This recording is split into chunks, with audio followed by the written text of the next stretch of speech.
Hi all, എല്ലാവർക്കും നമസ്കാരം. നമ്മൾ പുതിയൊരു സീരീസ് ആരംഭിക്കുകയാണ്. അപ്പോൾ ഇതെന്തിൻ്റെ ബേസിസിലാണെന്ന് നിങ്ങൾക്ക് കുറേ പേർക്കൊക്കെ ഓൾറെഡി ഒരു ധാരണ ഉണ്ടാവും. കാരണം നമ്മുടെ ചാനലിൻ്റെ കമ്മ്യൂണിറ്റി ടാബിൽ ഒരു പോസ്റ്റ് ഇട്ടിട്ടുണ്ടായിരുന്നു, ഏത് തരം ക്ലാസ്സുകളാണ് കൂടുതലായിട്ട് വേണ്ടതെന്നുള്ളത്. അപ്പോൾ പല അഭിപ്രായങ്ങൾ വന്നു. SCERT, NCERT classes, previous year questions, അങ്ങനെ പല അഭിപ്രായങ്ങൾ വന്നു. എല്ലാ അഭിപ്രായങ്ങളും കൺസിഡർ ചെയ്യാമെന്ന് ഞാൻ വിചാരിച്ചു. അതായത് ഓരോ സബ്ജക്റ്റിൻ്റെയും ഏറ്റവും ഇമ്പോർട്ടൻ്റ് ആയിട്ടുള്ള ടോപ്പിക്സ്, ചിലപ്പോൾ ആ ടോപ്പിക്സ് വരുന്നത് SCERT നിന്നായിരിക്കാം, ചിലപ്പോൾ NCERT നിന്നായിരിക്കാം, അല്ലെങ്കിൽ മറ്റ് പല സോഴ്സുകളിൽ നിന്നും ആയിരിക്കാം. അങ്ങനെ സെലക്ട് ചെയ്ത ഓരോ സബ്ജക്റ്റിൻ്റെയും ഏറ്റവും ഇമ്പോർട്ടൻ്റ് ആയിട്ട് ഇപ്പോൾ ഓരോ സമയത്തും PSCക്ക് ഓരോ ട്രെൻഡ് ഉണ്ട് അല്ലേ. അപ്പോൾ 2023 PSC ഏറ്റവും ചോദിച്ച, 2024 ചോദ്യങ്ങൾ ആവർത്തിക്കുന്ന ഓരോ സബ്ജക്റ്റിൻ്റെ മേഖല സെലക്ട് ചെയ്തുകൊണ്ട് ഏറ്റവും ഇമ്പോർട്ടൻ്റ് ആയിട്ടുള്ള പോർഷൻസ് ഡിസ്കസ് ചെയ്യുന്ന പുതിയൊരു സീരീസാണ് നമ്മൾ ആരംഭിക്കുന്നത്. ആദ്യം നമ്മൾ എടുത്തിരിക്കുന്ന സബ്ജക്റ്റ് ഇന്ത്യൻ കോൺസ്റ്റിറ്റ്യൂഷൻ, ഇന്ത്യൻ ഭരണഘടനയാണ്. അപ്പോൾ നിങ്ങൾക്കറിയാം, ഭരണഘടന നമുക്ക് 5 മാർക്കിനാണുള്ളത്. ഡിഗ്രി പ്രിലിമിനറിക്ക് വേണ്ടിയിട്ടും LDC മെയിൻ എക്സാമിന് വേണ്ടി പഠിക്കുന്നവർക്കും ഏറ്റവും ഹെൽപ്ഫുൾ ആവാൻ പോകുന്ന ഒരു സീരീസ് ആയിരിക്കും ഇത്.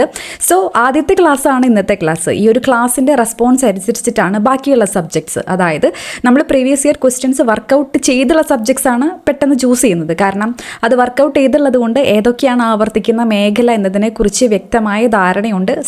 അതിനനുസരിച്ച് നിങ്ങൾക്ക് കുറച്ചും കൂടി ഈസിയാണ് അതെനിക്ക് പറഞ്ഞു തരാനായിട്ട്. ഓക്കെ, ഇപ്പോൾ എക്കണോമിക്സ് ആണ് നെക്സ്റ്റ് പ്ലാൻ ചെയ്യുന്നത്. ഇതിൻ്റെ റെസ്പോൺസ് അനുസരിച്ചും നിങ്ങളുടെ കമൻസും ഫീഡ്ബാക്കും ലൈക്സും ഒക്കെ അനുസരിച്ചിട്ടായിരിക്കും നമ്മൾ കണ്ടിന്യൂ ചെയ്യുന്നത്. പിന്നെ നമ്മുടെ ടെലഗ്രാം ചാനലിൽ ജോയിൻ ചെയ്യാത്തവർ ജോയിൻ ചെയ്യുകയാണെങ്കിൽ നമ്മൾ പ്രീവിയസ് ഇയർ ക്വസ്റ്റ്യൻസ് ഡിസ്കസ് ചെയ്യുന്നതിൻ്റെ ഒക്കെ PDF അവിടെ ഷെയർ ചെയ്തിട്ടുണ്ട്. നിങ്ങൾക്ക് റെഫർ ചെയ്യാനും സ്വയം അനലൈസ് ചെയ്യാനൊക്കെ അത് ഉപകരിക്കും. അപ്പോൾ തുടങ്ങിയാലോ. അപ്പോൾ നമ്മൾ ഇന്ന് ഭരണഘടനയിൽ നിന്ന് നമുക്കിപ്പോൾ മോസ്റ്റ്ലി റിപ്പീറ്റ് ചെയ്യുന്ന ക്വസ്റ്റ്യൻസ് വരുന്നത് NCERT പോർഷനിൽ നിന്നാണ് ഏറ്റവും കൂടുതൽ. അതുകൊണ്ട് തന്നെ NCERT സെലക്റ്റീവ് ആയിട്ടുള്ള പോർഷൻസ് ആണ് നമ്മൾ കൂടുതലും ഇന്നത്തെ ക്ലാസ്സിൽ ഡിസ്കസ് ചെയ്യുന്നത്. അതല്ലാത്ത പോയിൻറ്റ്സ്, എക്സ്ട്രാ പോയിൻറ്റ്സ് ഞാൻ പറയും. അപ്പോൾ നോട്ടൊക്കെ എഴുതി വെച്ച് ഈ ക്ലാസ് മിസ്സാവാണ്ട് മുഴുവനായിട്ട് കാണാനായിട്ട് ശ്രദ്ധിക്കുക. റിസൾട്ട് തീർച്ചയായിട്ടും നിങ്ങൾക്ക് ഉണ്ടാവും. ഓക്കെ, അപ്പോൾ നമുക്ക് എന്തായാലും ക്ലാസ്സിലോട്ട് കിടക്കാം. I am Alisha and welcome to അലീസൈസ് ബൈ അലീഷ. നമ്മൾ ആദ്യം ഡിസ്കസ് ചെയ്യാൻ പോകുന്ന ടോപ്പിക് എന്ന് പറയുന്നത്, ഇത് നമുക്കറിയാം, പൊളിറ്റിക്കൽ സയൻസ് അല്ലേ. +1 പൊളിറ്റിക്കൽ സയൻസിൻ്റെ ടെക്സ്റ്റ് ബുക്കാണ്, NCERT ടെക്സ്റ്റ് ബുക്കാണ്. മലയാളം വേർഷൻ സമഗ്രയിൽ നിന്ന് എങ്ങനെയാണ് ഡൗൺലോഡ് എടുക്കുക എന്നുള്ളത് പല വീഡിയോസിലായിട്ട് ഞാൻ പറഞ്ഞിട്ടുള്ളത് കൊണ്ട് ഇനി റിപ്പീറ്റ് ചെയ്യുന്നില്ല. ഓക്കെ, അപ്പോൾ ഇതിൽ നമ്മൾ എല്ലാം കവർ ചെയ്യുന്നില്ല. ഏറ്റവും ഇമ്പോർട്ടൻ്റ് ആയിട്ട് ഇപ്പോൾ PSC ആവർത്തിക്കുന്ന, PSCയുടെ ട്രെൻഡ് അനുസരിച്ച് സെലക്ട് ചെയ്തിട്ടുള്ള ഒരു 5 to 6 ടോപ്പിക്സ് ആണ് നമ്മളൊരു ക്ലാസ്സിൽ ഡിസ്കസ് ചെയ്യുന്നത്. ഇന്നത്തെ ക്ലാസ്സിൽ കോൺസ്റ്റിറ്റ്യൂഷൻ്റെ ഏറ്റവും ഇമ്പോർട്ടൻ്റ് ആയിട്ട് PSC റീസെൻ്റ്ലി ചോദിച്ച എക്സാമുകൾക്ക് റിപ്പീറ്റ് ചെയ്യുന്ന ഏരിയയാണ് നമ്മൾ കോൺസെൻട്രേറ്റ് ചെയ്യുന്നത്. അപ്പോൾ നമ്മൾ ഇതിൽ ആദ്യം നോക്കാനായിട്ട് പോകുന്ന പോർഷൻ എന്ന് പറയുന്നത് കോൺസ്റ്റിറ്റ്യൂവൻ്റ് അസംബ്ലി അല്ലെങ്കിൽ നിയമനിർമ്മാണ സഭയെക്കുറിച്ചിട്ടാണ്. അപ്പോൾ ഈ ഒരു ഭാഗത്ത് നിന്ന് നിയമനിർമ്മാണ സഭയുടെ പ്രസിഡന്റ് ആരാണ്, അധ്യക്ഷൻ ആരാണ്, വൈസ് പ്രസിഡന്റുമാരൊക്കെയാണ്, ഉപാധ്യക്ഷന്മാർ, പിന്നെ എത്ര അംഗങ്ങളാണ് ഉണ്ടായിരുന്നത്, അതിൽ തന്നെ വനിതകൾ എത്ര പേരുണ്ടായിരുന്നു, ഈ പോർഷൻസ് ഒക്കെ റിപ്പീറ്റഡ്ലി PSC ഇപ്പോൾ ചോദിക്കുന്നുണ്ട്. അതിനെക്കുറിച്ചിട്ടാണ് നമ്മൾ ആദ്യം ഡിസ്കസ് ചെയ്യാനായിട്ട് പോകുന്നത്. നമുക്കിവിടെ കാണാനായിട്ട് പറ്റും, ഇന്ത്യൻ ഭരണഘടന രൂപപ്പെടുത്തിയത് എങ്ങനെ. ഇത് വളരെയധികം ഇമ്പോർട്ടൻ്റ് ആയിട്ടുള്ള ഫാക്ട്സ് ആണ്. ഈ ഫാക്ട്സ് മാത്രം പോരാ, അഡീഷണൽ ആയിട്ടുള്ള പോയിന്റ്സ് നമ്മൾ പറയും. പറയാത്തവർ നോട്ട് ചെയ്ത് വെച്ച് അപ്പം തന്നെ പഠിക്കുക. ഇമ്പോർട്ടൻ്റ് ആയിട്ടുള്ള പോയിന്റ്സ് മാത്രമാണ് ഡിസ്കസ് ചെയ്യുന്നത്. അതുകൊണ്ട് തന്നെ പറയുന്ന എല്ലാ കാര്യങ്ങളും അത്രയധികം ഇമ്പോർട്ടൻസ് കൊടുത്ത് പഠിക്കണം. ഓക്കെ, അപ്പോൾ ഇന്ത്യൻ ഭരണഘടന എങ്ങനെയാണ് രൂപപ്പെടുത്തിയത് എന്ന് നമുക്ക് പരിശോധിക്കാം. അപ്പോൾ നമുക്കറിയാം, നമ്മുടെ നിയമപുസ്തകം, നമ്മുടെ ഇന്ത്യയിലെ ഏറ്റവും വലിയ നിയമപുസ്തകം എന്ന് പറയുന്നത് നമ്മുടെ ഭരണഘടനയാണ്. ലോ ഓഫ് ദി ലാൻഡ് എന്നൊക്കെ പറയുന്നത് നമ്മുടെ ഭരണഘടനയാണ്. ഭരണഘടന ഫോം ചെയ്യുന്നതിന് പിന്നിലുള്ള ചരിത്രമാണ് അല്ലേ. അതിന് വേണ്ടിയിട്ട് ആദ്യം ഒരു ഭരണഘടനാ നിർമ്മാണ സമിതിയെ രൂപീകരിച്ചിട്ടുണ്ട്. അവരുടെ ഈ ഭരണഘടനാ നിർമ്മാണ സമിതിയുടെ അവരാണ് ഔപചാരികമായിട്ട് ഈ കോൺസ്റ്റിറ്റ്യൂഷൻ, ഇന്ത്യയുടെ ഭരണഘടന രൂപീകരിച്ചത് അല്ലേ. അതിനെക്കുറിച്ച് നമുക്കറിയാം. അപ്പോൾ ആദ്യ സമ്മേളനം നടന്നത് ഏത് വർഷമാണ്? 1946 ഡിസംബർ 9 വളരെയധികം ഇമ്പോർട്ടൻ്റ് ആയിട്ടുള്ള ഡേറ്റ് ആണ് 1906 ഡിസംബർ 9. ഇപ്പോൾ ഭരണഘടന ഫോം ചെയ്യാൻ വേണ്ടിയിട്ട് ബ്രിട്ടീഷുകാർ ഒരു കമ്മീഷനെ ഇന്ത്യയിലോട്ട് അയക്കുന്നുണ്ട്. അവിടെ തൊട്ടാണ് ഏറ്റവും ഇമ്പോർട്ടൻ്റ് ആയിട്ടുള്ള പോയിന്റ്സ് തുടങ്ങുന്നത്. അത് ഏത് കമ്മീഷനാണ് അല്ലെങ്കിൽ ഏത് മിഷനാണ്? ക്യാബിനറ്റ് മിഷൻ അല്ലേ. ക്യാബിനറ്റ് മിഷനിലെ അംഗങ്ങൾ ആരൊക്കെയാണ്? അതിൻ്റെ പ്രസിഡന്റ് എന്ന് പറയുന്നത് പെത്തിക് ലോറൻസ് ആണ് അല്ലേ. അപ്പോൾ പെത്തിക് ലോറൻസും സ്റ്റെഫോർഡ് ക്രിപ്സും AV അലക്സാണ്ടറും 3 പേരാണ് ക്യാബിനറ്റ് മിഷനിൽ ഉണ്ടായിരുന്നത്.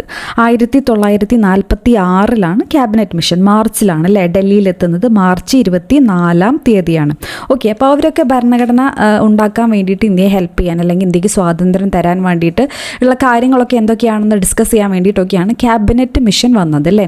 അങ്ങനെ ഒരു ഭരണഘടനാ നിർമ്മാണ സമിതി ഉണ്ടാക്കുന്നു കോൺസ്റ്റിറ്റ്യൂവൻ്റ് അസംബ്ലി. ആദ്യ സമ്മേളനത്തിൽ പങ്കെടുത്തവരുടെ എണ്ണം, അപ്പോൾ ഇതിലില്ലാത്ത ഫാക്ട്സും നമ്മൾ പറയും. ഇപ്പോൾ ഈ നമ്പർ വെച്ച് PSC റീസെൻ്റ്ലി കുറേ കളികൾ നടത്തുന്നത് കൊണ്ട് നമ്പർ ഇമ്പോർട്ടൻ്റ് ആണ്. ആദ്യ സമ്മേളനത്തിൽ എത്ര പേരാണ് പങ്കെടുത്തത്?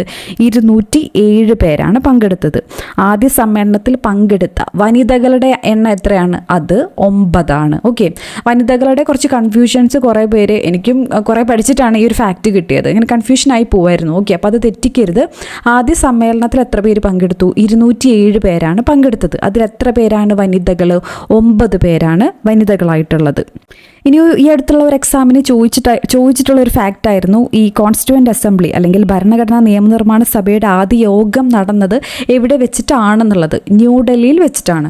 അപ്പോൾ കോൺഗ്രസ് ആയിട്ട് ഇന്ത്യൻ നാഷണൽ കോൺഗ്രസിൻ്റെ ഔദ്യോഗികമായിട്ടുള്ള ആദ്യത്തെ മീറ്റിംഗ് നടന്നത് എവിടെ വെച്ചാണ്?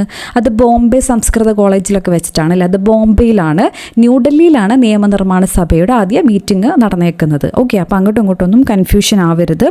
ഇനി ആദ്യമായിട്ട് ഇന്ത്യയുടെ നിയമനിർമ്മാണ സഭയെ അഭിസംബോധന ചെയ്തത് JB കൃപലാനിയാണ്. ആരാണ്?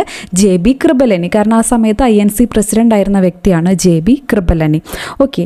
ഇനി ഈ 9ാമത്തെ എന്ന് പറയുമ്പോൾ അത് താൽക്കാലികമായിട്ടുള്ളൊരു സമ്മേളനമായിരുന്നു. ആദ്യ സമ്മേളനമല്ലേ, അപ്പോൾ ടെമ്പററി ആയിട്ടുള്ള സമ്മേളനമായിരുന്നു. അതിനൊരു അധ്യക്ഷൻ വേണം അല്ലേ. ഇലക്ഷൻ ഒന്നും നടന്നിട്ടില്ല. ടെമ്പററി ആയിട്ടൊരു അധ്യക്ഷൻ വേണമായിരുന്നു.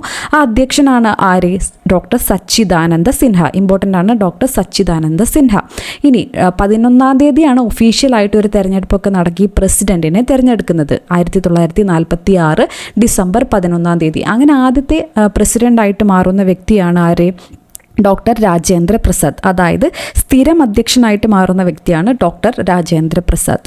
ഓക്കെ. ഇനി നിയമനിർമ്മാണ സഭയുണ്ടല്ലോ, കോൺസ്റ്റിറ്റ്യൂവൻ്റ് അസംബ്ലിയിൽ മെമ്പേഴ്സ് ഉണ്ട് അല്ലേ. നമ്മൾ പഠിച്ചിട്ടുണ്ട് 389 പേരാണ്. എത്രയാണ്? 389 പേരാണ് ആദ്യം ഈ കോൺസ്റ്റിറ്റ്യൂഷൻ്റെ അസംബ്ലിയിൽ അല്ലെങ്കിൽ നിയമനിർമ്മാണ സഭയിൽ അംഗങ്ങളായിട്ടുണ്ടായിരുന്നത്. അപ്പോൾ ഈ 389 പേര് എങ്ങനെയാണ് തിരഞ്ഞെടുത്തിട്ടുള്ളത്? കുറച്ച് പേര് തിരഞ്ഞെടുപ്പ് വഴിയാണ്. അതായത് കുറച്ച് പേര് ഇലക്ഷൻ വഴിയാണ്, ഇൻഡയറക്റ്റ് ഇലക്ഷൻ വഴിയാണ്. കുറച്ച് പേരാണെങ്കിൽ കൂടിയ ആലോചനകളിലൂടെയൊക്കെയാണ്. അപ്പോൾ പാർഷ്യലി ഇലക്റ്റഡ് എന്ന് വേണമെങ്കിൽ പറയാം അല്ലേ. അങ്ങനെ ഒരു രീതിയിലാണ് തിരഞ്ഞെടുപ്പ് നടത്തിയിട്ടുള്ളത്. അത് പ്രീവിയസ് ഇയർ ക്വസ്റ്റ്യൻ ആണ്. എല്ലാവരെയും തിരഞ്ഞെടുപ്പാണോ? അല്ല, കുറച്ച് പേരെ തിരഞ്ഞെടുപ്പാണ്. കുറച്ച് പേരെ കൂടിയാലോചനയിലൂടെയൊക്കെയാണ് ഈ 389 പേരെ സെലക്ട് ചെയ്തേക്കുന്നത്. അതിനെക്കുറിച്ചിട്ടാണ് ഇനി നമ്മൾ ഡിസ്കസ് ചെയ്യാനായിട്ട് പോകുന്നത്. So 1935 government of India act പാസ്സാക്കിയിട്ടുണ്ട്. അതിനെ തുടർന്ന് ഒരു എലക്ഷൻ നടന്നു എന്നൊക്കെ നമ്മൾ 35 ആക്ട് പഠിച്ചപ്പോൾ പറഞ്ഞിട്ടുണ്ടായിരുന്നു. അവിടെ ആക്ടിലൂടെ സ്ഥാപിക്കപ്പെട്ട പ്രവിശ്യ നിയമനിർമ്മാണ സഭകൾ, ഓക്കെ, പ്രൊവിൻഷ്യൽ ഗവൺമെൻറ് ഒക്കെ അന്ന് ഫോം ചെയ്യുന്നുണ്ട് അല്ലേ. അവിടുത്തെ അംഗങ്ങളെ പരോക്ഷ തെരഞ്ഞെടുപ്പിൽ, അവിടുത്തെ അംഗങ്ങളാണ് പരോക്ഷ തെരഞ്ഞെടുപ്പിലൂടെ തിരഞ്ഞെടുത്തിട്ടുള്ളത്. ഓക്കെ. ഇനി ഒരു പദ്ധതി അനുസരിച്ചൊരു ഇതിനെ തിരഞ്ഞെടുക്കാൻ വേണ്ടിയിട്ടുള്ള ഒരു പദ്ധതി ഉണ്ടായിരുന്നു. ആ ഒരു പദ്ധതിയിൽ എന്തൊക്കെയാണ് പറയുന്നത് നമുക്ക് നോക്കാം. 1:10 lakh എന്നതായിരുന്നു അവരുടെ റേഷ്യോ എന്ന് പറയുന്നത്. അതായത് 10 ലക്ഷം പേർക്ക് 10 ലക്ഷം പേരെ റെപ്രസെൻറ്റ് ചെയ്യുന്നത് ഒരാൾ. ഓക്കെ. അങ്ങനെ ഒരു രീതിയിലായിരുന്നു. അപ്പോൾ ഒരു റേഷ്യോ ജസ്റ്റ് ഒന്ന് മനസ്സിലുണ്ടായിക്കോട്ടെ. അങ്ങനെ ടോട്ടൽ എത്ര പേരാണ്? 389 പേരാണ് അല്ലേ. 389 പേരാണ്. അപ്പോൾ ഇതിൻ്റെ ഫലമായിട്ട് ഈ നമ്പർ ശ്രദ്ധിച്ച് പഠിക്കണം. 296 എണ്ണാണ് പ്രൊവിൻസസ് ഉള്ളത്. എത്ര എണ്ണാണ്? 296 എണ്ണാണ് പ്രൊവിൻസുകൾ ഉള്ളത്. 93 സീറ്റുകളാണ് നാട്ടുരാജ്യങ്ങൾക്കുള്ളത്. അതിൽ തന്നെ 296 തന്നെ രണ്ടായിട്ട് സ്പ്ലിറ്റ് ചെയ്യുകയാണെങ്കിൽ അതിൽ 292 അംഗങ്ങൾ പ്രവിശ്യകളിൽ നിന്നും 4 അംഗങ്ങൾ ചീഫ് കമ്മീഷണർമാരുടെ പ്രവിശ്യകളിൽ നിന്നുമായിരുന്നു. അതായത് 296 എണ്ണാണ് പ്രവിശ്യകൾ, ബ്രിട്ടീഷ് ഇന്ത്യൻ പ്രവിശ്യകളിൽ നിന്നുള്ളത്. അതിൽ തന്നെ 292 അംഗങ്ങൾ ഗവർണർമാരുടെ പ്രവിശ്യകളിൽ നിന്നും 4 അംഗങ്ങൾ ചീഫ് കമ്മീഷണർമാരുടെ പ്രവിശ്യകളിൽ നിന്നുമായിരുന്നു എന്നുള്ളത് അറിഞ്ഞിരിക്കുക. ഓക്കെ. അങ്ങനെ 389 ടോട്ടൽ അംഗങ്ങളാണ് ഇതിലുള്ളത്. ഇനി ഇവിടെ പറയുന്നുണ്ട് സിംഗിൾ ട്രാൻസ്ഫറബിൾ വോട്ട് സിസ്റ്റം, അത് ഇമ്പോർട്ടൻ്റ് ആണ്. സിംഗിൾ ട്രാൻസ്ഫറബിൾ വോട്ട് സിസ്റ്റം ആനുപാതിക പ്രാതിനിധ്യ വ്യവസ്ഥയിലെ ഏക കൈമാറ്റ വോട്ട് സമ്പ്രദായം അനുസരിച്ച്. അപ്പോൾ നമ്മുടെ ഭരണഘടന അല്ലെങ്കിൽ നമ്മളിപ്പം ഈ ഒരു സിംഗിൾ ട്രാൻസ്ഫറബിൾ വോട്ട് സിസ്റ്റം എവിടെയാണ് നമ്മളിപ്പോൾ ആക്ച്വലായിട്ട് നടപ്പിലാക്കുന്നത്? രാജ്യസഭയിലൊക്കെ നടക്കുന്ന ഇലക്ഷന് ഇതിനൊരു എക്സാമ്പിളാണ്. സിംഗിൾ ട്രാൻസ്ഫറബിൾ വോട്ട് സിസ്റ്റത്തിന് എക്സാമ്പിളാണ്. അപ്പോൾ അതിന് തുല്യമായിട്ടാണ് പ്രവിശ്യ നിയമനിർമ്മാണ സഭയിലെ ഓരോ സമുദായത്തിൽപ്പെട്ട അംഗങ്ങൾ അവരുടെ പ്രതിനിധികളെ തിരഞ്ഞെടുത്തത്. അങ്ങനെയാണ്. അപ്പോൾ ഇവിടെ സംവരണത്തെക്കുറിച്ച് ഒരു പോയിന്റ് പറയുന്നുണ്ടല്ലേ. ഓരോ പ്രവിശ്യയിലെയും സീറ്റുകൾ അവരവരുടെ ജനസംഖ്യാ അനുപാതം അനുസരിച്ച് മുസ്ലിങ്ങൾ, സിഖുകാർ, പൊതുവിഭാഗം 3ആയിട്ടാണ് വിധിച്ചു നൽകിയത്. അപ്പോൾ ഇതൊക്കെ വേണമെങ്കിൽ സ്റ്റേറ്റ്മെൻ്റ് ആയിട്ട് വരാവുന്ന പോർഷനാണ്. മുസ്ലിങ്ങൾ, സിഖുകാർ, പൊതുവിഭാഗം അല്ലെങ്കിൽ ജനറൽ, ഇങ്ങനെ 3 വിഭാഗങ്ങൾക്കിടയിൽ വീതിച്ചു നൽകി. എന്നിട്ട് സിംഗിൾ ട്രാൻസ്ഫറബിൾ വോട്ട് സിസ്റ്റത്തിലൂടെ അംഗങ്ങളെ, പ്രതിനിധികളെ തിരഞ്ഞെടുത്തു. ഇനി നാട്ടുരാജ്യങ്ങളിൽ നിന്നുള്ള പ്രതിനിധികളെ കൂടിയാലോചനയിലൂടെ നിശ്ചയിക്കുവാനും തീരുമാനിച്ചു. നാട്ടുരാജ്യങ്ങളുടെ, അപ്പോൾ ഫുള്ളി എലക്റ്റഡ് ആണ് കോൺസ്റ്റിറ്റ്യൂന്റ് അസംബ്ലിക്ക് എല്ലാം എലക്റ്റഡ് ആണെന്ന് നമുക്ക് പറയാൻ പറ്റുമോ? ഇല്ല, കുറച്ച് പേര് എലക്റ്റഡ് ആണ്, കുറച്ച് പേരെ കൂടിയാലോചനയിലൂടെയൊക്കെയാണ് നിശ്ചയിക്കുവാനായിട്ട് തീരുമാനിച്ചത്. അപ്പോൾ അത് സ്റ്റേറ്റ്മെൻ്റ് ആയിട്ടുള്ള ചോദ്യങ്ങൾ വരുന്നത് കൊണ്ട് ആ പോർഷൻ ഇമ്പോർട്ടൻ്റ് ആയിട്ട് ശ്രദ്ധിച്ച് അറിഞ്ഞിരിക്കണം. ഇനി ഭരണഘടനാ നിയമനിർമ്മാണ സഭയിലെ മലയാളി അംഗങ്ങൾ എത്ര പേരാണ്? 17 പേരാണ്. മലയാളി അംഗങ്ങൾ എത്ര പേരാണ്? 17 അംഗങ്ങളാണ്. അതിൽ തന്നെ വുമൻ നമ്മൾ 3 പേരല്ലേ ഉള്ളൂ. വുമൻ എന്ന് പറയുന്നത്, സ്ത്രീകൾ എന്ന് പറയുന്നത് 3 മലയാളീസാണ് ഉണ്ടായിരുന്നത്. അതുകൊണ്ട് ആ 3 പേരും ഇമ്പോർട്ടൻ്റ് ആണ്. ആനി മസ്ക്രീനും അമ്മു സ്വാമിനാഥനും ദാക്ഷായണി വേലായുധനും. ആനി മസ്ക്രീനും അമ്മു സ്വാമിനാഥനും ദാക്ഷായണി വേലായുധനും. ഓക്കെ, ബാക്കിയുള്ളവരുടെ പേരുകൾ ഇപ്പോൾ ഞാൻ പറയുന്നില്ല. ഇപ്പോൾ 389 പേരാണ് ടോട്ടൽ. അതിൽ 17 പേരാണ് മലയാളികളിൽ തന്നെ 3 പേരാണ് വനിതകളായിട്ട് ഉണ്ടായിരുന്നത്. ഇനി ഇവിടെ പറയുന്നുണ്ട്, ഇനി ഭരണഘടനാ നിർമ്മാണ സഭയുടെ ഘടന. അപ്പം ഇന്ത്യ വിഭജിക്കുന്നുണ്ടല്ലേ. ഭരണഘടനാ നിയമനിർമ്മാണ സഭ വരുന്നത് 1946 അല്ലേ. 46 നിലവിൽ വരുമ്പോൾ ഇന്ത്യ പാകിസ്ഥാൻ ഒരു വിഭജനം കഴിഞ്ഞിട്ടില്ല. അതിനുശേഷമാണ് വിഭജനം നടക്കുന്നത്. ഓക്കെ, ഒരു കാര്യം പറയാൻ വിട്ടുപോയി. നമ്മൾ ഭരണഘടനാ നിർമ്മാണ സമിതിയുടെ ഉപാധ്യക്ഷന്മാരുടെ പേരും അറിഞ്ഞിരിക്കണം. ഓക്കെ, അപ്പോൾ ഉപാധ്യക്ഷന്മാർ എത്ര പേരാണ്? 2 പേരാണ്. ടെമ്പററി ആയിട്ടുള്ള അധ്യക്ഷൻ ആരാണ്, പെർമനൻ്റ് ആയിട്ടുള്ള അധ്യക്ഷൻ ആരാന്നുള്ളത് നമ്മൾ നേരത്തെ പറഞ്ഞു. 2 പേരാണ് ഉപാധ്യക്ഷന്മാർ. HC മുഖർജിയും VT കൃഷ്ണമാചാരിയും. 2 ഇമ്പോർട്ടൻ്റ് ആണ്. പിന്നെ ആരുണ്ടായിരുന്നു? ചീഫ് ഡ്രാഫ്റ്റ്സ്മാൻ ഉണ്ട്. ചീഫ് ഡ്രാഫ്റ്റ്സ്മാൻ്റെ പേര് എന്താണ്? SN മുഖർജിയാണ്. ചീഫ് ഡ്രാഫ്റ്റ്സ്മാൻ ആണ് SN മുഖർജി. അപ്പോൾ അതൊക്കെ തെറ്റിക്കാണ്ട് പഠിച്ചു വയ്ക്കാം. ഇനി വിഭജനത്തിന് ശേഷമുള്ള അവസ്ഥയിലോട്ട് വരാം. അപ്പോൾ ജൂൺ 3 പദ്ധതി അടിസ്ഥാനമാക്കിയിട്ട് വിഭജിച്ചതിൻ്റെ ഭാഗമായിട്ട് സംഖ്യ എത്രയായിട്ട് കുറഞ്ഞു? 299 കുറഞ്ഞു. അപ്പോൾ 389 എന്നുള്ളത് വിഭജനത്തിന് ശേഷം എത്രയായി? 299 കുറഞ്ഞു. 1949 നവംബർ 26 ഇമ്പോർട്ടൻ്റ് ആയിട്ടുള്ള ഡേറ്റ് ആണ് ഈ ഭരണഘടന അംഗീകരിക്കപ്പെട്ടു. അവരിൽ 284 പേർ 1950 ജാനുവരി 24 അന്തിമമായി ഭരണഘടന പാസ്സാക്കിയപ്പോൾ ഒപ്പുവയ്ക്കാനുണ്ടായിരുന്നു. അപ്പോൾ എന്നാണ് ഒപ്പുവയ്ക്കുന്നത്? അംഗീകരിക്കുന്ന ഡേറ്റാണ് നവംബർ 26, 1949. ഈ ഒരു ദിവസമാണ് നമ്മൾ ഭരണഘടനാ ദിനമായിട്ട് ആചരിക്കുന്നത്. ഭരണഘടനാ ദിനമായിട്ട് ആചരിക്കുന്നത് അംഗീകരിക്കുന്ന ദിവസമാണ്. അപ്പോൾ ഒപ്പുവെച്ചിട്ടില്ല. ഒപ്പുവയ്ക്കുന്നത് എന്താണ്? റിപ്പബ്ലിക് ഡേക്ക് 2 ദിവസം മുന്നെയാണ്. ജാനുവരി 24, 1950 എത്ര പേര്? 284 പേർ ചേർന്നിട്ട് ഒപ്പുവയ്ക്കുന്നത്. അതായത് 299 പേരുണ്ടായിരുന്നു, കുറച്ച് പേർക്ക് വരാൻ പറ്റിയില്ല. 284 പേരാണ് സൈൻ ചെയ്യുന്നത്. 1950 ജാനുവരി 26 ഭരണഘടന നിലവിൽ വന്നു. ഓക്കെ, അപ്പോൾ ഈ ഡേറ്റുകളൊക്കെ ഇമ്പോർട്ടൻ്റ് ആണ്.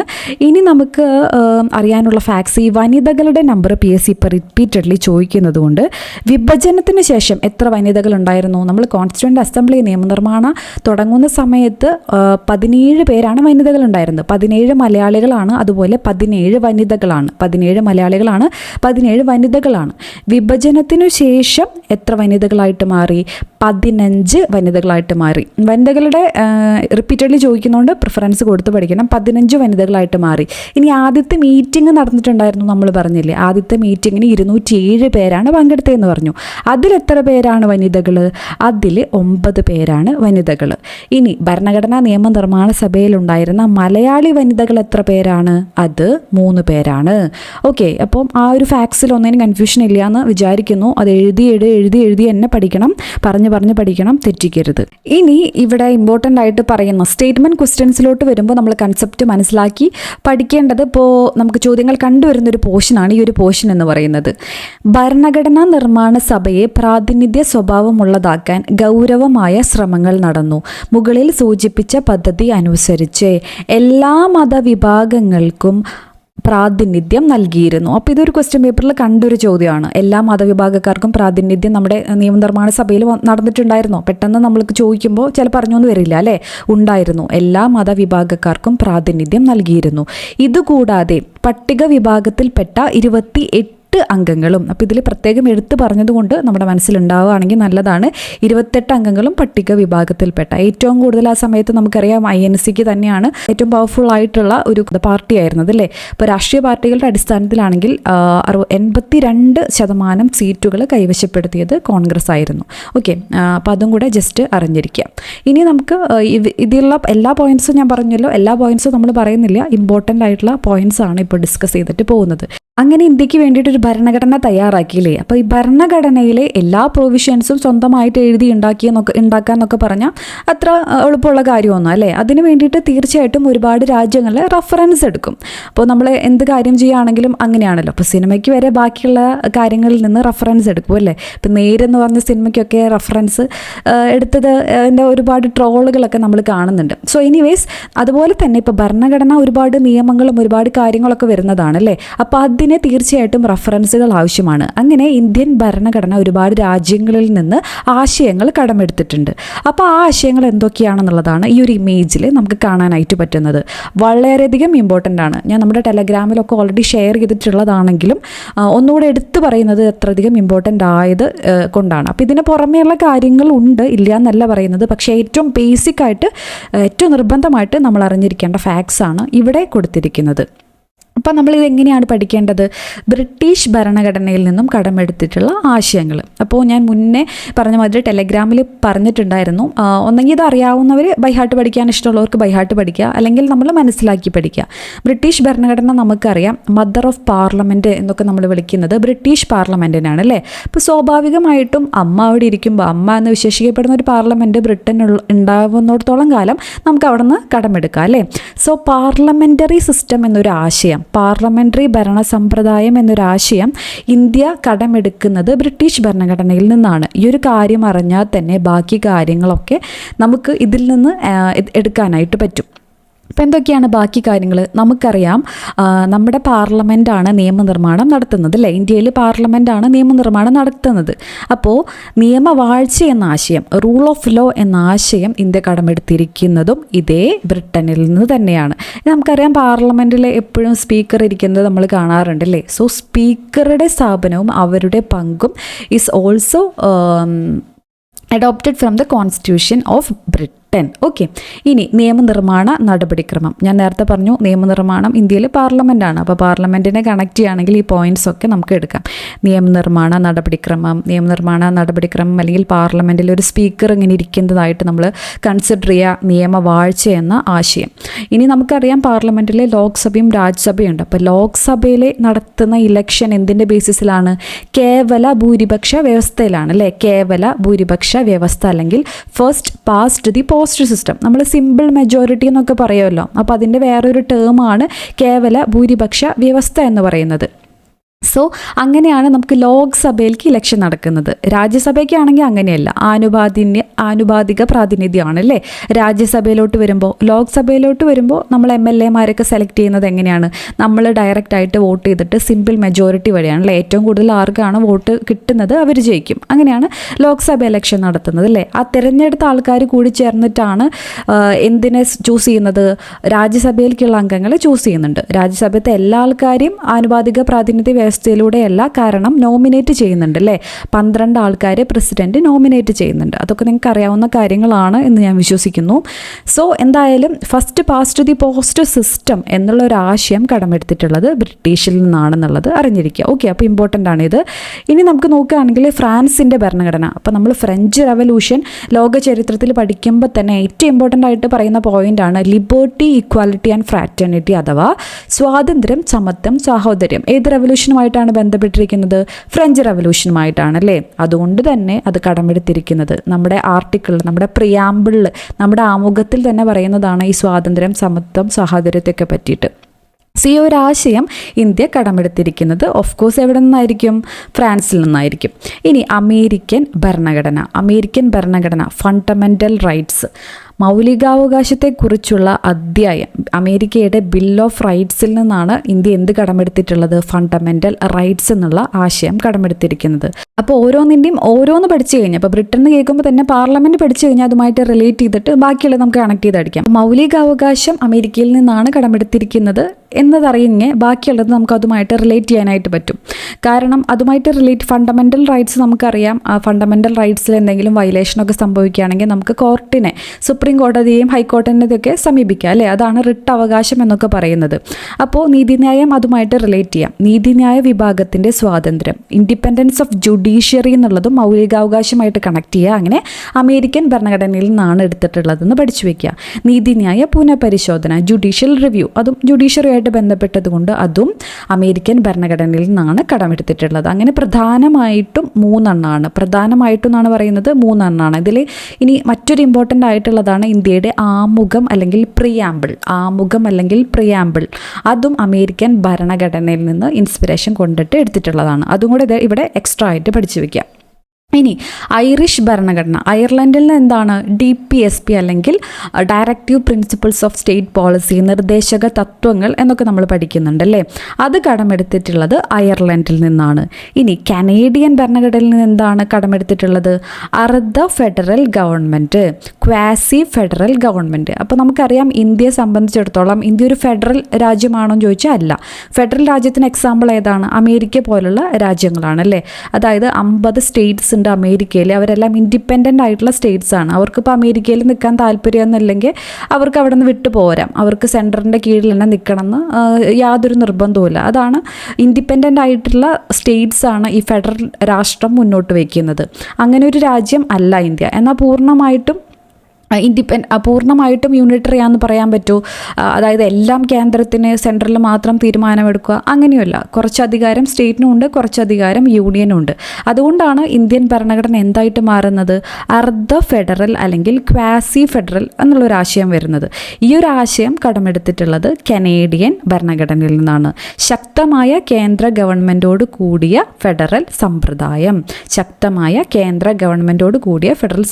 അതിപ്പോൾ കേരളം വിചാരിക്കുകയാണ് എനിക്കിപ്പോൾ ഇന്ത്യയുടെ ഭാഗമാവണ്ട, ഞാൻ അവിടെ നിന്ന് വിട്ടു പോവുകയാണ് എന്നങ്ങനെ തീരുമാനിക്കാനായിട്ട് പറ്റുമോ? നമ്മുടെ സ്റ്റേറ്റ്സിന് അങ്ങനെയുള്ള റൈറ്റ്സ് ഉണ്ടോ? ഇല്ല. സ്ട്രോങ് ആയിട്ടുള്ള ഒരു സെൻട്രൽ സിസ്റ്റം ഉണ്ട്. അതിനെ ഡിപ്പെൻഡൻ്റ് ആയിട്ടാണ് ആരുള്ളത്? സ്റ്റേറ്റ്സ് ഉള്ളത്. അങ്ങനെ ഒരു അർദ്ധ ഫെഡറൽ ഗവൺമെൻറ് സംവിധാനമാണ് ഇന്ത്യയിൽ നിലനിൽക്കുന്നത്. അത് കടമെടുത്തിട്ടുള്ളത് എവിടെ നിന്നാണ്? കനേഡിയൻ നിന്നാണ്. ഇനി അവശിഷ്ടാധികാരം, റെസിഡ്യൂറി പവേഴ്സ്. നമുക്കറിയാം നമ്മൾ union list, state list, concurrent list. അപ്പോൾ അതിനെക്കുറിച്ച് നമ്മൾ ഇന്നത്തെ ക്ലാസ്സിൽ ഡിസ്കസ് ചെയ്യുന്നുണ്ട്. അപ്പോൾ നമുക്ക് വേണമെങ്കിൽ അതിനെക്കുറിച്ച് ഡീറ്റെയിൽ ആയിട്ട് പറയാം. അപ്പോൾ എന്തായാലും അവശിഷ്ട അധികാരം എന്ന ആശയം കടമെടുത്തിട്ടുള്ളത് കനേഡിയൻ ഭരണഘടനയിൽ നിന്നാണ്. അപ്പോൾ ഇത് ഈ ഒരു ഇമേജ് ഇമ്പോർട്ടൻ്റ് ആണ്, റിപ്പീറ്റഡ്ലി വായിച്ചിട്ട് പഠിക്കുക. നെക്സ്റ്റ് അധ്യായം 2 ഇന്ത്യൻ ഭരണഘടനയിലെ അവകാശങ്ങൾ, rights in the Indian constitution എന്ന് പറഞ്ഞിട്ടുള്ള ഒരു ചാപ്റ്റർ ഉണ്ട്. അപ്പോൾ അതിൽ തന്നെ സെലക്റ്റീവായിട്ട് ഇമ്പോർട്ടൻ്റ് ആയിട്ടുള്ള ടോപ്പിക്സ് ആണ് നമ്മൾ കവർ ചെയ്ത് പോകുന്നത്.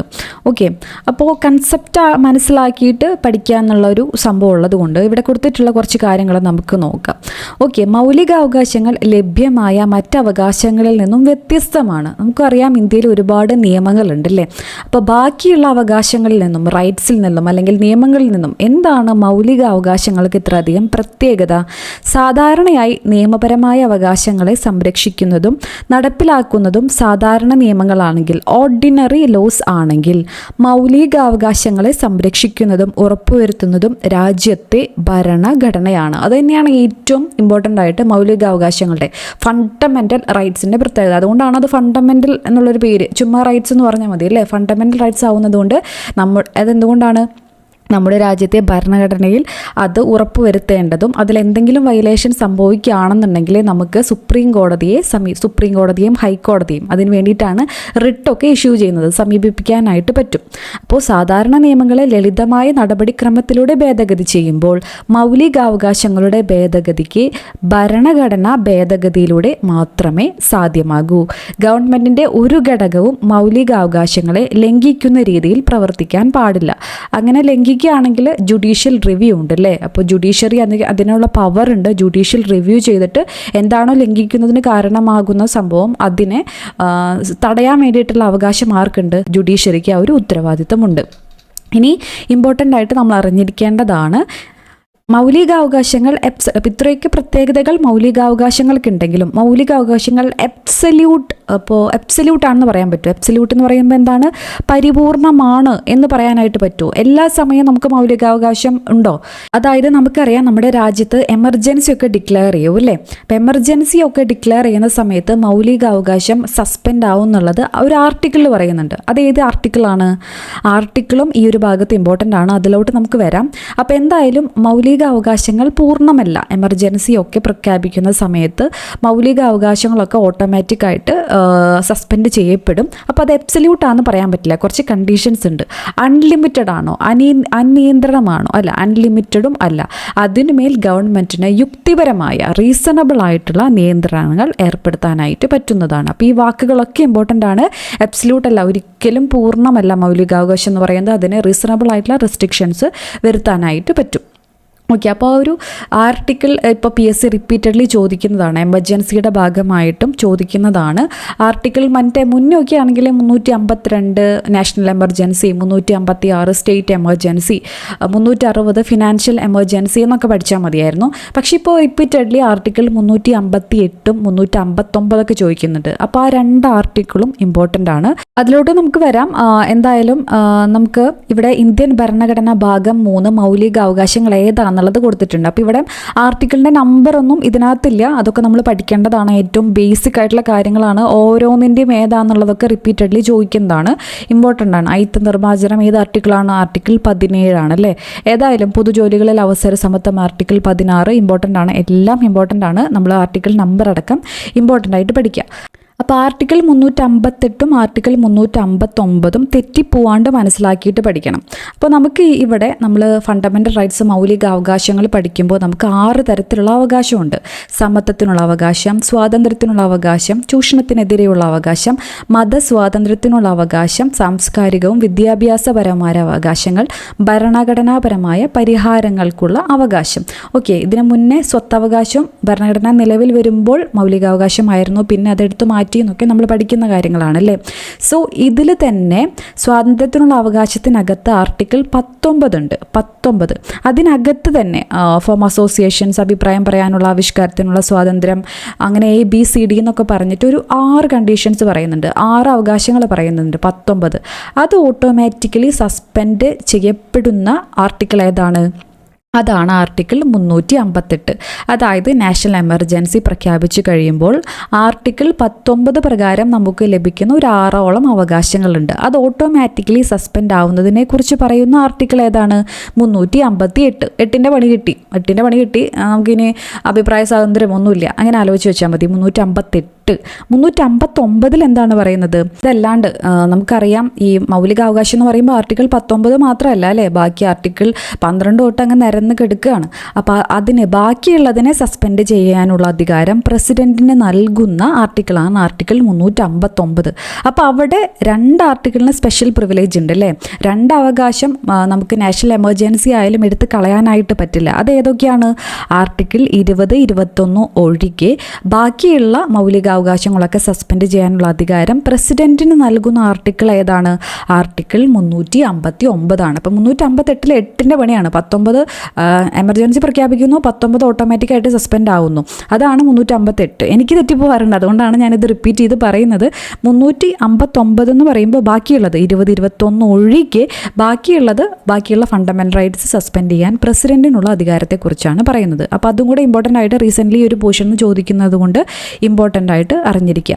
നെക്സ്റ്റ് നമ്മൾ ഏറ്റവും അധികം റിലവൻ്റ് ആയിട്ട് പഠിക്കേണ്ട ഒരു ടോപ്പിക്കാണ് തെരഞ്ഞെടുപ്പും പ്രാതിനിധ്യവും, ഇലക്ഷൻ ആൻഡ് റെപ്രസെൻറ്റേഷൻ. അതിൻ്റെ റീസൺ നിങ്ങൾക്ക് എല്ലാവർക്കും അറിയാം. അപ്പോൾ 2024 ഇന്ത്യയിലെ ലോക്സഭ ഇലക്ഷൻ നടക്കുകയാണ് അല്ലേ. സോ ഇലക്ഷൻ 2024 നടക്കും എന്നുള്ളത് കൊണ്ട് അതിനെക്കുറിച്ചുള്ള ചോദ്യങ്ങൾ ഡിഗ്രി പ്രിലിമിനറിക്കായാലും LDC മെയിൻസിന് പിന്നെ ഓഫ് കോഴ്സ് ആ സമയമാകുമ്പോഴേക്കും ഇലക്ഷനൊക്കെ കഴിഞ്ഞിട്ടുണ്ടാവും. അതുകൊണ്ടുകൂടി ഈ ഒരു ചാപ്റ്റർ വളരെയധികം ഇമ്പോർട്ടൻ്റ് ആണ്. ഇതിലത്തെ ശരിക്കും പറഞ്ഞാൽ ഒന്നും മിസ്സാക്കാനില്ല. നമ്മൾ കറണ്ട് അഫെയറുമായി കൂടെ ലിങ്ക് ചെയ്ത് പഠിക്കേണ്ടത് കൊണ്ട് ഒന്നും മിസ്സാക്കാനില്ല. ഏറ്റവും ഇമ്പോർട്ടൻ്റ് ആയിട്ടുള്ള പോയിൻറ്റ്സ് ആണ് നമ്മൾ ക്ലാസ്സിൽ ഡിസ്കസ് ചെയ്യുന്നത്. ഓക്കെ, അപ്പോൾ അത് കറണ്ട് അഫെയറുമായിട്ട് ലിങ്ക് ചെയ്തുകൊണ്ട് ഇമ്പോർട്ടൻസ് കൊടുത്ത് പഠിക്കേണ്ടതാണ്.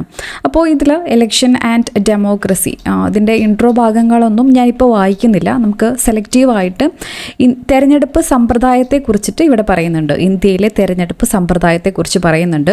First past the post system. നമുക്കറിയാം ഈ ഒരു സംഭവം ഇന്ത്യ കടമെടുത്തത് എവിടെ നിന്നാണ്? ബ്രിട്ടീഷിൽ നിന്നാണ് അല്ലേ. നമ്മൾ പറഞ്ഞു ഭരണഘടനയിലെ ബ്രിട്ടനിൽ നിന്ന് എന്തൊക്കെയാണ് കടമെടുത്തിട്ടുള്ളത്. അപ്പോൾ നമ്മൾ ഈ വാക്ക് അവിടെ കണ്ടു, first past the post system. അപ്പോൾ അതെന്താണെന്നുള്ളതിൻ്റെ ഡീറ്റെയിൽ ആയിട്ടുള്ള എക്സ്പ്ലനേഷനാണ് ഇവിടെ കൊടുത്തിരിക്കുന്നത്. അപ്പോൾ ഇതൊന്നുമില്ല, സിമ്പിളായിട്ട് നമ്മൾ നോക്കുകയാണെങ്കിൽ ഇപ്പോൾ നമുക്കറിയാം ഒരു എലക്ഷൻ നിൽക്കുമ്പോൾ ഒരു മണ്ഡലത്തിൽ തന്നെ എത്ര മണ്ഡലങ്ങളാണ്, എത്ര ലോക്സഭാ മണ്ഡലങ്ങളാണ് ഇന്ത്യയിലുള്ളത്? 543. ഇതൊക്കെ ഇമ്പോർട്ടൻ്റ് ആണ്. ലോക്സഭ ഒക്കെ റിലേറ്റഡ് ആയിട്ടുള്ള കാര്യങ്ങൾ വളരെയധികം ഇമ്പോർട്ടൻ്റ് ആണ്. 543.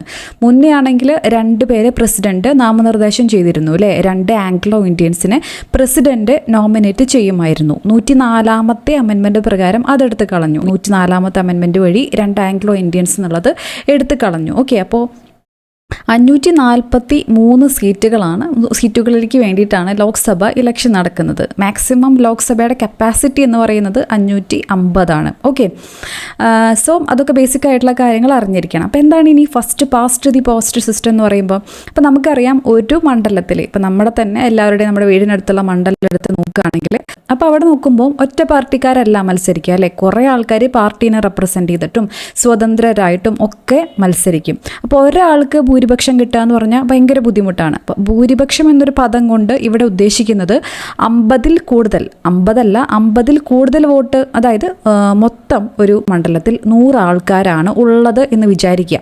അസ്യൂം ചെയ്യുക 100 ആൾക്കാരാണ്. അപ്പോൾ അതിൽ 51 വോട്ടും ഒരാൾക്ക് കിട്ടുക എന്ന് പറഞ്ഞാൽ ബുദ്ധിമുട്ടുണ്ട്. കാരണം സ്പ്ലിറ്റായി പോകും അല്ലേ.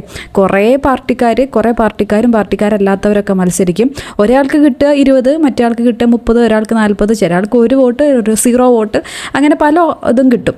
അപ്പോൾ അവിടെ എങ്ങനെയാണ് ഒരു വിജയിനെ തിരഞ്ഞെടുക്കുന്നത്? ഏറ്റവും കൂടുതൽ വോട്ട് ആർക്കാണോ കിട്ടിയത്. അപ്പോൾ 20, 30, 40 വോട്ടുകൾ 3 പേരാണെന്ന് വിചാരിക്കുക. അങ്ങനെ പല രീതിയിലുള്ള വോട്ടുകൾ, ടോട്ടൽ 100 ഞാൻ പറഞ്ഞു. ഞാൻ കറക്റ്റ് കണക്ക് മാത്സ് ഒന്നും ഇപ്പോൾ നോക്കുന്നില്ല.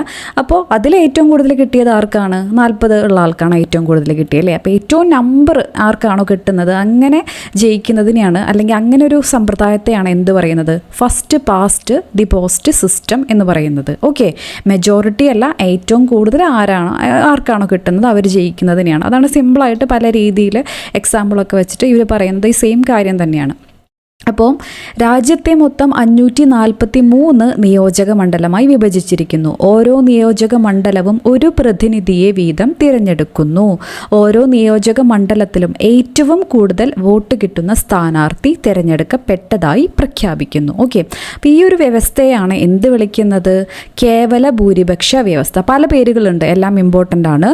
കേവല ഭൂരിപക്ഷ വ്യവസ്ഥ അഥവാ ആപേക്ഷിക ഭൂരിപക്ഷ വ്യവസ്ഥ, അല്ലെങ്കിൽ ഇംഗ്ലീഷാണ് അല്ലേ, first past the post system. ഇനി വേറെ ഉണ്ട്, തെരഞ്ഞെടുപ്പ് മത്സരത്തിൽ മറ്റുള്ളവരെക്കാൾ മുന്നിലെത്തുന്ന സ്ഥാനാർത്ഥിക്കാണ് വിജയി. അതുകൊണ്ട് തന്നെ ഇതിനെ ബഹുത്വ വ്യവസ്ഥ എന്നും പറയുന്നു. ഏതാണ്? പ്ലൂരാലിറ്റി സിസ്റ്റം എന്ന് പറയുന്നതും ഇതിനെ തന്നെയാണ്. ഇമ്പോർട്ടൻ്റ് ആണ്. ഈ തെരഞ്ഞെടുപ്പിലെ ലോക്സഭ ഇലക്ഷനിലൊക്കെ വേണ്ടിയിട്ട് ഇന്ത്യ തിരഞ്ഞെടുത്തിരിക്കുന്നത് ഈ ഒരു ആശയമാണ്. ഇമ്പോർട്ടൻ്റ് ആണ്. മറ്റു പേരുകൾ ഇമ്പോർട്ടൻ്റ് ആണ്. PYQ ആണ്, ഇമ്പോർട്ടൻ്റ് ആണ്.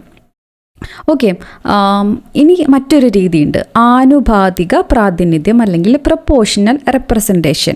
ഇത് തന്നെ പല രീതിയിലും ഓരോ രാജ്യങ്ങളിൽ ഇത് ഓരോ അഡോപ്റ്റ് ചെയ്യുമ്പോൾ, ഈ ഒരു രീതി അഡോപ്റ്റ് ചെയ്യുമ്പോൾ അവർക്ക് അവരുടെ രീതികളുണ്ട്. അപ്പം ഒരു രാജ്യം ചെയ്യുന്ന പോലെയല്ല നമ്മുടെ രാജ്യം ചെയ്യുന്നത്. ഇപ്പോൾ നമ്മുടെ രാജ്യം നമുക്കറിയാം പ്രൊപ്പോർഷണൽ റെപ്രസെൻറ്റേഷൻ എവിടെയാണ്? രാജ്യസഭ ഇലക്ഷൻ അല്ലെങ്കിൽ പ്രസിഡൻ്റ് ഇലക്ഷൻ, വൈസ് പ്രസിഡൻ്റൊക്കെ തിരഞ്ഞെടുക്കുമ്പോൾ ഇന്ത്യ സ്വീകരിക്കുന്നത് പ്രൊപ്പോർഷണൽ റെപ്രസെൻറ്റേഷനാണ്. അതായത് നമുക്ക് നമുക്കറിയാം ഇപ്പോൾ നമ്മൾ MLA-മാരെ തിരഞ്ഞെടുക്കുന്നുണ്ട് അല്ലേ, MLA-മാരെ തിരഞ്ഞെടുക്കുന്നുണ്ട്. അവരെ നമ്മൾ തിരഞ്ഞെടുക്കുമ്പോൾ MLA-മാരെ തിരഞ്ഞെടുക്കുമ്പോൾ നമ്മൾ ഡയറക്റ്റ് വോട്ട് ചെയ്യുകയാണ് അല്ലേ.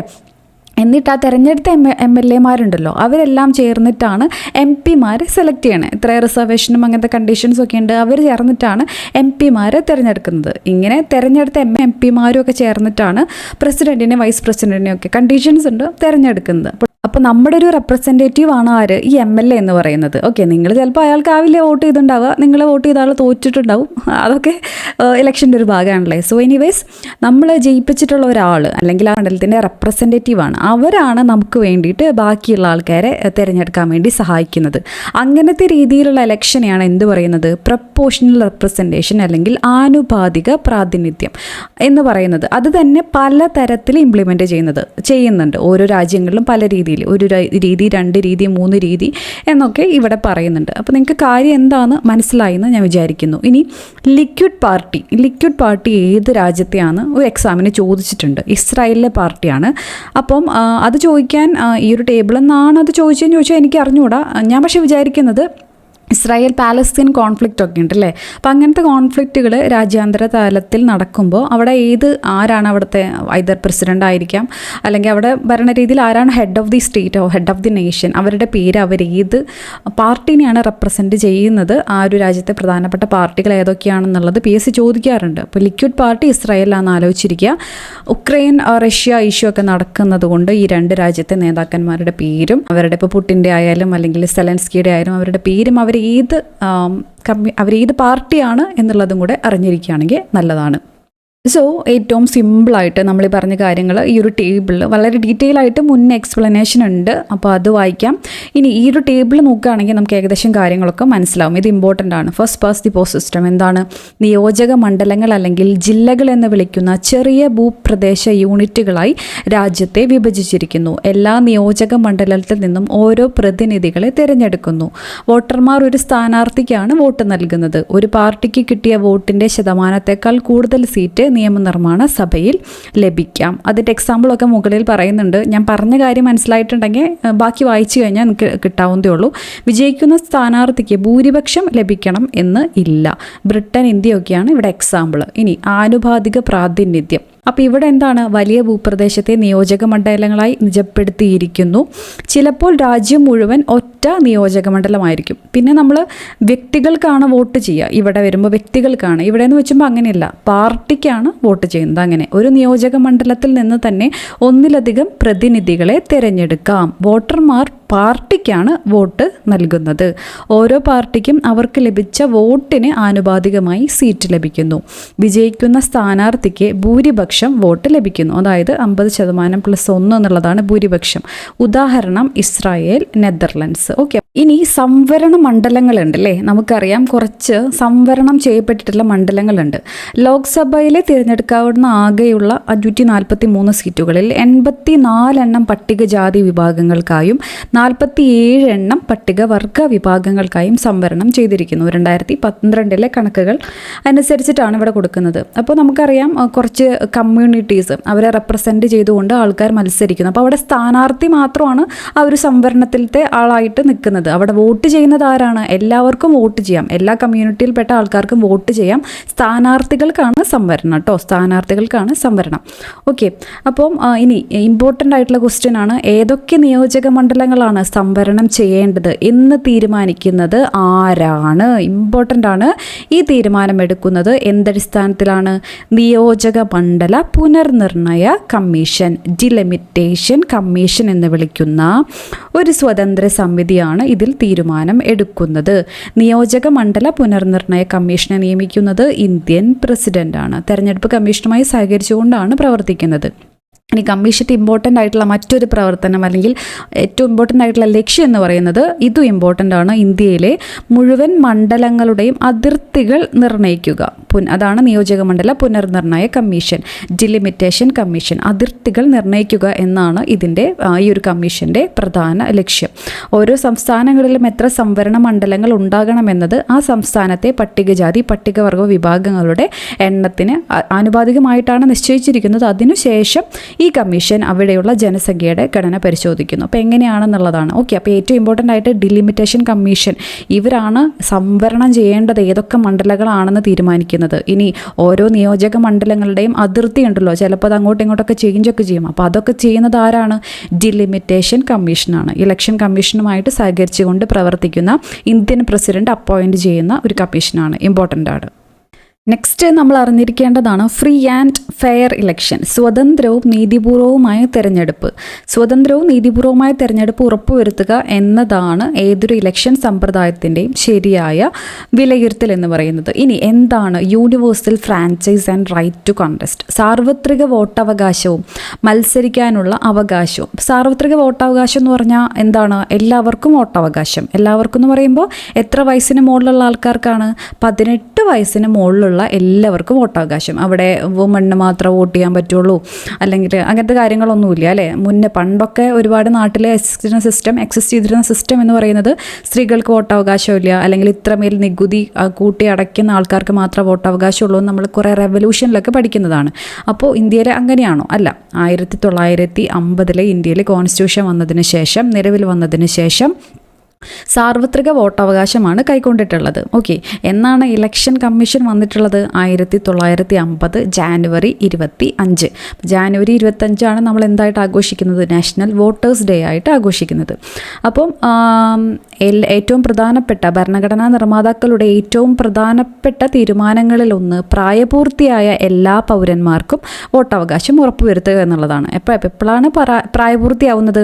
ഇനീഷ്യലി 21 വയസ്സായിരുന്നു കണ്ടീഷൻ. അതിൻ്റെ അമെൻമെൻറ്റ് നടത്തിയതിൻ്റെ വർഷവും ഏത് അമെൻമെൻറ്റ് വഴിയാണെന്നുള്ളതൊക്കെ ഇമ്പോർട്ടൻ്റ് ആണ്. പ്രീവിയസ് ഇയർ ക്വസ്റ്റ്യൻസ് ആണ്.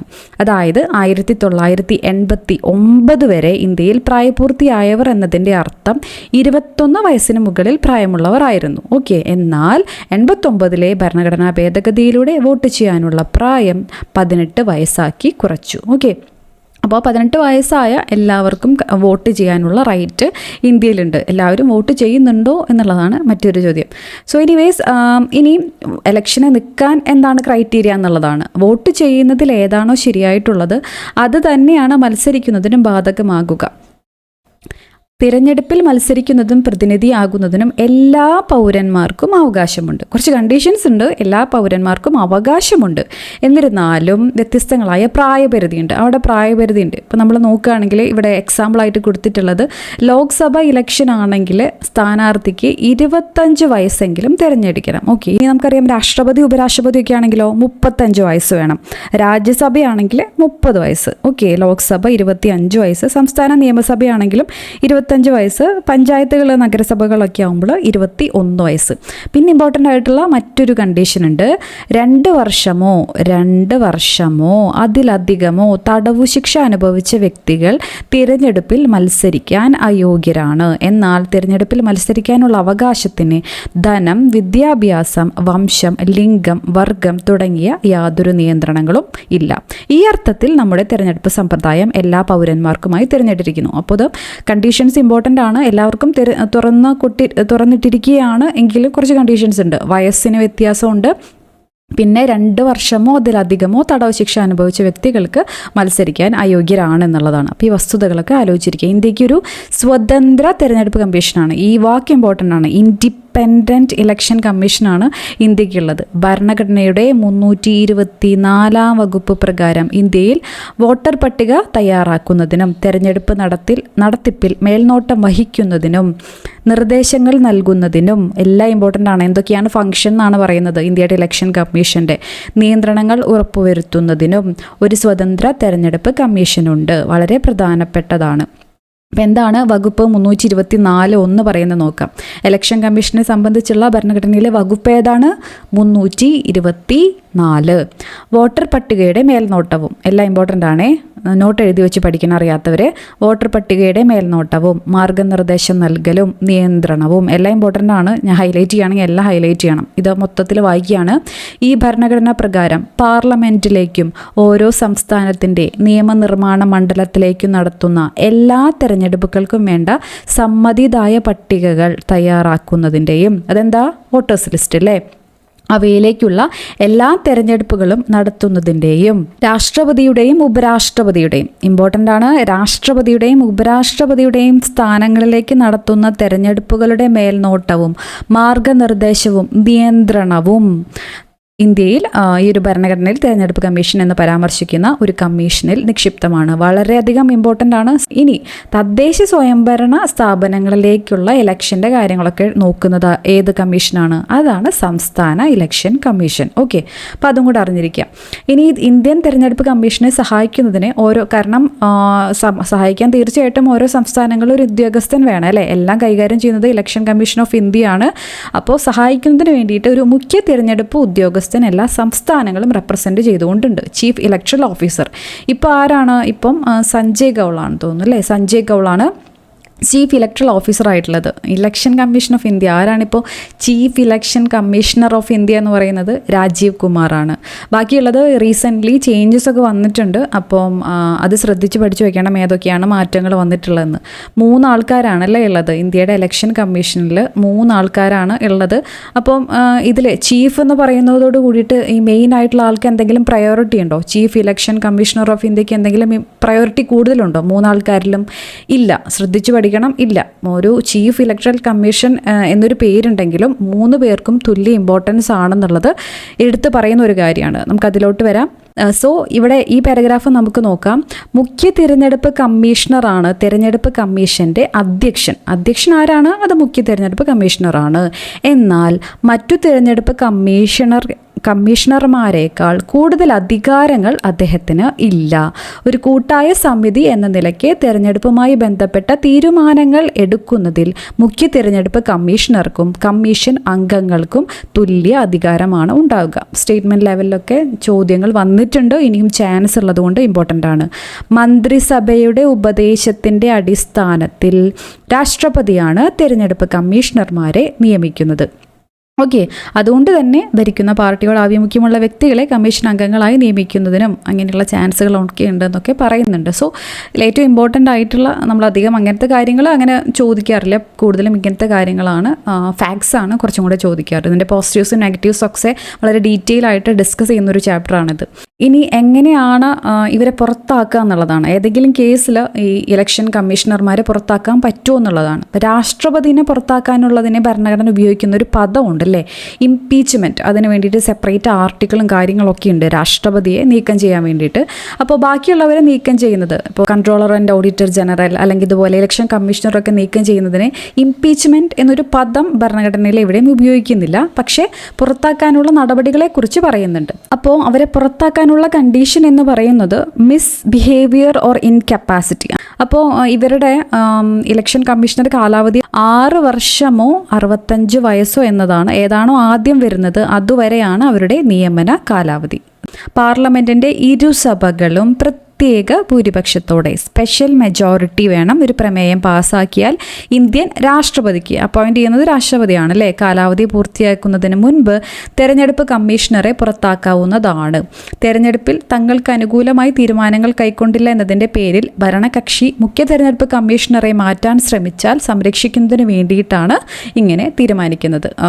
ഇന്ത്യൻ രാഷ്ട്രപതിയാണ് നീക്കം ചെയ്യുന്നത്. Special majority, incapacity and misbehaviour എന്നുള്ള കണ്ടീഷനിലൊക്കെയാണ് ഇങ്ങനൊരു മൂവ്മെൻറ്റ് അല്ലെങ്കിൽ ഇങ്ങനൊരു ഭൂരിപക്ഷത്തോടെ പാർലമെൻറ്റിൽ വെച്ചിട്ട് പാസ്സാക്കാനായിട്ട് പറ്റുന്നത്. അല്ലെങ്കിൽ 6 വർഷമോ 65 വയസ്സോ എന്നുള്ളതാണ് കാലാവധി. ഇനി ഇന്ത്യയിലെ തെരഞ്ഞെടുപ്പ് കമ്മീഷൻ്റെ ചുമതലകൾ, ഇതും ഇമ്പോർട്ടൻ്റ് ആണ്. നമ്മൾ നേരത്തെ പറഞ്ഞ കുറച്ച് കാര്യങ്ങളും എക്സ്ട്രാ പോയിന്റുകളും വരുന്നുണ്ട്.